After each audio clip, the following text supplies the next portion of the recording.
Welcome back to the post-match analysis of the first one-day international between India and West Indies being played in Ahmedabad at the Narendra Modi Stadium.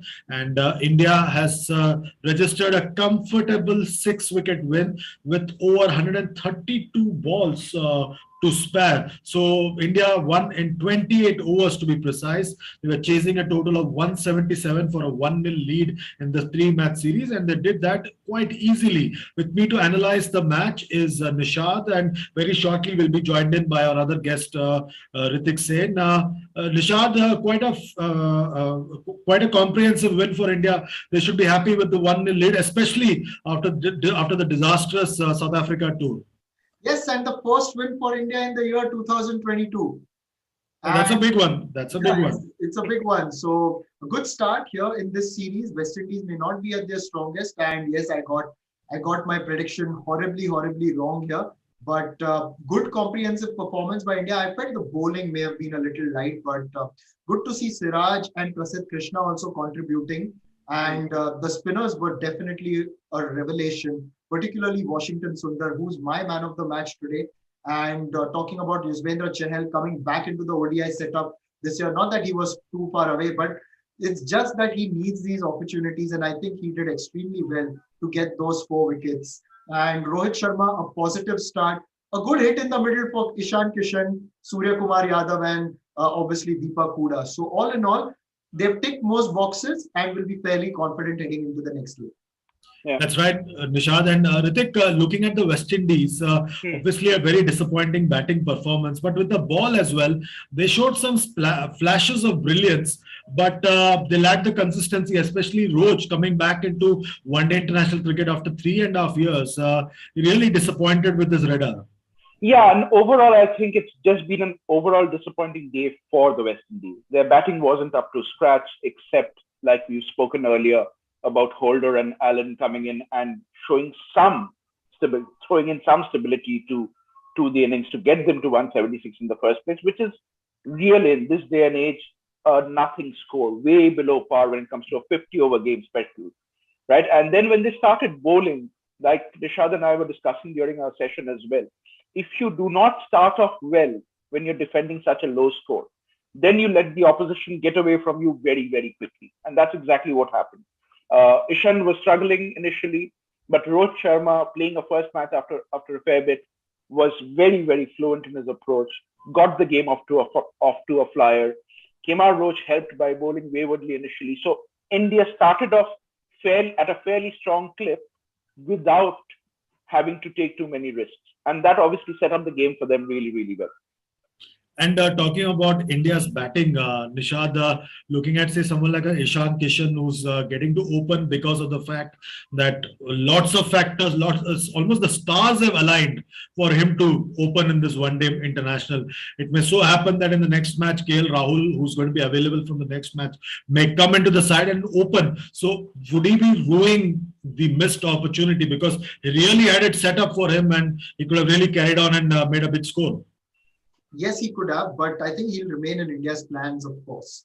And we've got to see the way KL Rahul fits in and the kind of role that he will play, because I feel he's more useful down the order at number 5, but now you've got more options there as well. He brings in a certain sense of power at number 5. That's the way he can impose himself. And that's not something you see when he's opening the batting. It may just be a mindset thing. I do not know. But whenever he's batted at number 5, he's really given India the impetus down the order.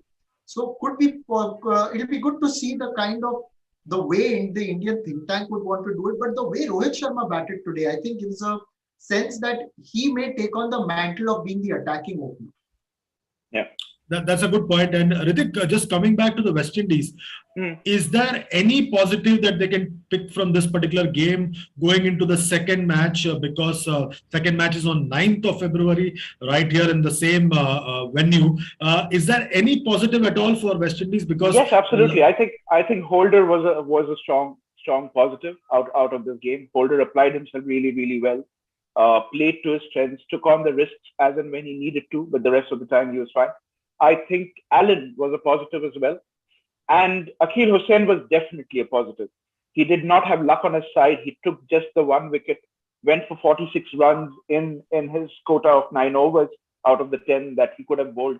But he, I thought, was the bowler, the pick of the bowlers from the West Indians point of view. He bowled with control, he bowled with line and length, barely missed out on a few very, very close chances, which could have gone either way on a different day. So I think there have been positives, and it's only a matter of the West Indian think tank getting this in place in terms of how do you see now rebuilding from this, learning lessons from this, and then moving forward to the next game and try and getting it right. And in terms of India, obviously it was a clinical performance in the end. But Nishad, looking at the Indian lineup, are you looking at, say, possibly looking to play another spinner in place of, say, a Shardul Thakur, because he really didn't have much to do today in this game. Another spinner, we've seen how the two Washington Sundar and Yuzvendra Chahal bowled and really bamboozled the West Indies lineup. Could that be possibly a way to go for India, an extra spinner on this track? Yes, you might. When you mention it that way, I think so.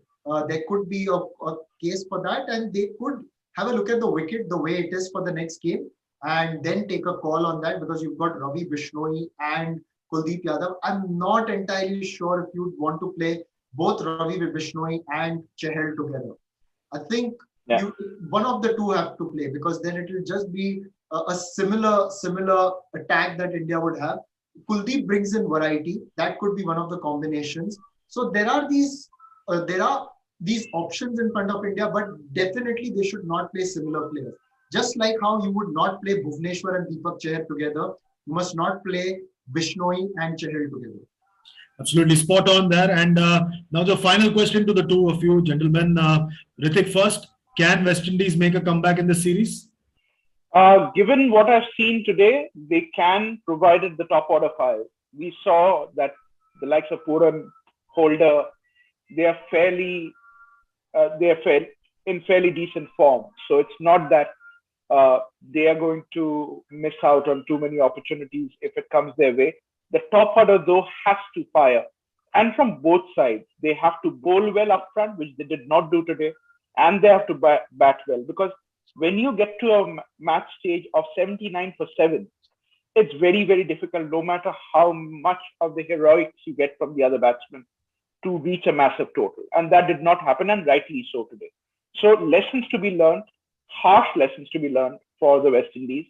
But yes, every possible chance of at least turning one of the two next games around.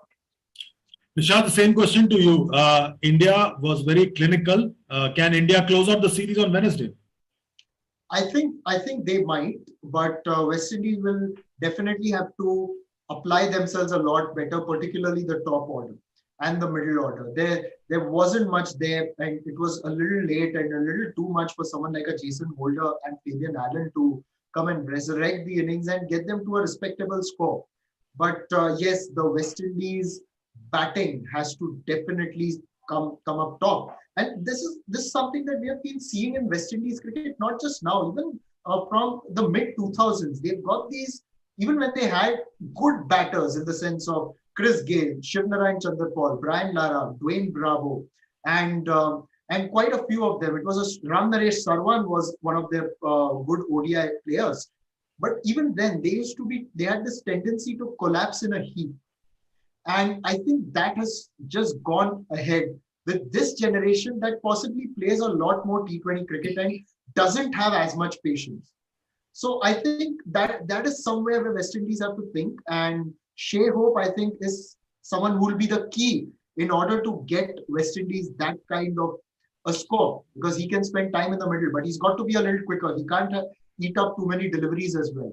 So yes, and a lot will depend on Shea Hope. Like the look of Brandon King and Darren Bravo, I hope they also contribute. The talent is there. It's the question of application. Yeah, that's right, application. But histories against West Indies, I too believe that India can close out the series on Wednesday, and we